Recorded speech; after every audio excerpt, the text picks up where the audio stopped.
നമസ്കാരം. മലയാളി വാർത്തയിലേക്ക് സ്വാഗതം. കേരളം ഒന്നടങ്കം കാത്തിരുന്ന പാറശാല ഷാരോൺ വധക്കേസിൽ ശിക്ഷാവിധിക്കായി ഒരു ദിവസം കൂടി കാത്തിരിക്കണം. അതിക്രൂരമായി കളനാശിനി കലക്കിയാണ് ഗ്രീഷ്മ എന്ന് പറയുന്ന 24 വയസ്സുള്ള പെൺകുട്ടി ഷാരോണിനെ കൊന്നിരിക്കുന്നത്. ഇന്നലെ കഴിഞ്ഞ ദിവസമെല്ലാം തന്നെ വിധി കേട്ട ശേഷം ഗ്രീഷ്മയുടെ അമ്മയെ വെറുതെ വിട്ടിരുന്നു കോടതി.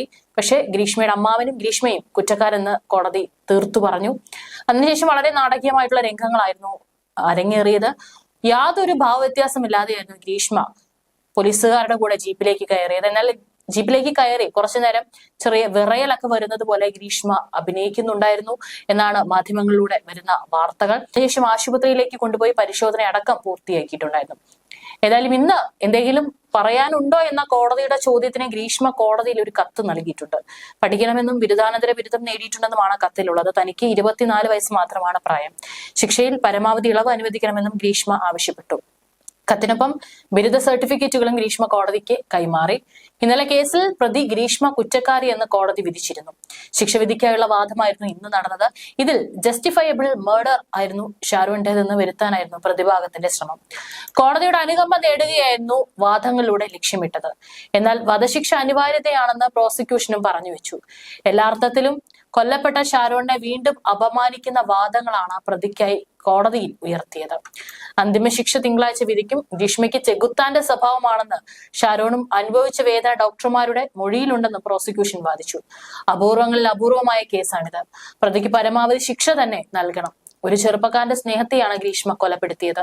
സ്നേഹം നടിച്ച് വീട്ടിലേക്ക് വിളിച്ചു വരുത്തി കൊലപാതകം നടത്തുകയായിരുന്നു.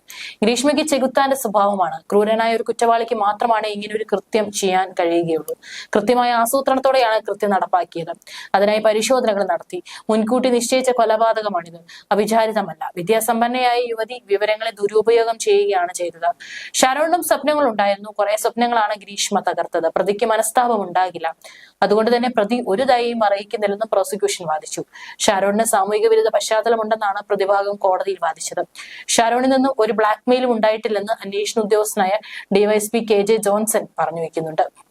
പട്ടാളക്കാരനുമായി വിവാഹ നിശ്ചയം നടന്നിട്ടും ഷാരോണുമായി രാത്രിയിൽ മണിക്കൂറുകളോളം ഗ്രീഷ്മ സംസാരിച്ചു. പിടിച്ചു നിൽക്കാനാകാതെ ഉത്തരമുട്ടിയപ്പോഴാണ് ഗ്രീഷ്മ കുറ്റം സമ്മതിച്ചതെന്നും ജോൺസൺ വ്യക്തമാക്കി. ഗ്രീഷ്മയ്ക്ക് പരമാവധി ശിക്ഷ കിട്ടുമെന്ന് തന്നെയാണ് വിചാരിക്കുന്നത്. മുൻപ് ക്രിമിനൽ പശ്ചാത്തലമില്ലായിരുന്നു എന്ന വാദമൊന്നും പ്രസക്തമല്ല. വളരെ പ്ലാനിങ്ങോടുകൂടിയാണ് കുറ്റകൃത്യം നടത്തിയത്. ശിക്ഷ ഇളവ് ചെയ്യുകയാണെങ്കിൽ ഭാവിയിൽ ഇത്തരം കുറ്റകൃത്യങ്ങൾ ആവർത്തിക്കുന്നതിനുള്ള അവസരം ഒരുക്കലാകും. പ്രതിയെ ചോദ്യം ചെയ്യുന്ന സമയത്ത് തന്നെ ഓരോ തെളിവ് ശേഖരിച്ചുകൊണ്ടിരുന്നു. ഗ്രീഷ്മ പറയുന്ന കാര്യങ്ങൾ ശരിയാണോ എന്ന് തിരക്കാൻ പ്രത്യേക ടീമിനെ നിയോഗിച്ചു. പിടിച്ചു നിൽക്കാനാകാതെ എല്ലാ ഉത്തരവും മുട്ടിയ അവസ്ഥയിലാണ് ഗ്രീഷ്മ കുറ്റസമ്മതം നടത്തിയത്. പൂർണ്ണമായും അങ്ങനെ പ്രതി പറഞ്ഞില്ല, ചെയ്തു എന്ന് സമ്മതിക്കുകയായിരുന്നു. സമ്മതിക്കാതിരിക്കാൻ കഴിയില്ലായിരുന്നു. കാരണം ഷാരോണുമായി പ്രതി പോയി എന്ന് പറയുന്ന സ്ഥലങ്ങളിലെല്ലാം അന്വേഷണ സംഘം പോയിട്ടുണ്ട്. നേരിട്ട് പോയി തെളിവുകളെല്ലാം ശേഖരിച്ചു. നിസ്സാരമെന്ന് തോന്നുന്ന സാക്ഷികളോട് പോലും സംസാരിച്ചു. ഒരു തെളിവും വിട്ടുപോകരുതെന്ന് ഞങ്ങൾക്ക് നിർബന്ധമുണ്ടായിരുന്നെന്നും കൂടുതൽ ചോദ്യം ചെയ്യലിൽ നിന്നും ഒഴിവാക്കാൻ വേണ്ടിയാണ് നെടുമങ്ങാട് പോലീസ് സ്റ്റേഷനിലെ ബാത്റൂമിൽ കയറി ലൈസോൾ കുടിച്ചത്. വിവാഹ നിശ്ചയം നടന്ന സമയത്ത് പോലും ഷാരോണുമായി ഗ്രീഷ്മ രാത്രിയിൽ 1 മണിക്കൂർ സംസാരിച്ചിരുന്നു. തുടർന്ന് പട്ടാളക്കാരനായ പ്രതിശ്രുത വരനുമായി സംസാരിച്ചിരുന്നെന്നും ഡിവൈഎസ്പി KJ ജോൺസൺ പറയുന്നുണ്ട്. ഏതായാലും ഈ ഒരു കേരളം ഒന്നടങ്കം കാത്തിരിക്കുന്ന ഒരു വിധിക്കായിട്ട് ഇനി തിങ്കളാഴ്ച വരെ കാത്തിരിക്കണം. എന്തായിരിക്കും ഗ്രീഷ്മയ്ക്ക് ലഭിക്കാൻ പോകുന്ന വിധി എന്നുള്ള ആകാംക്ഷയിലാണ് കേരളം.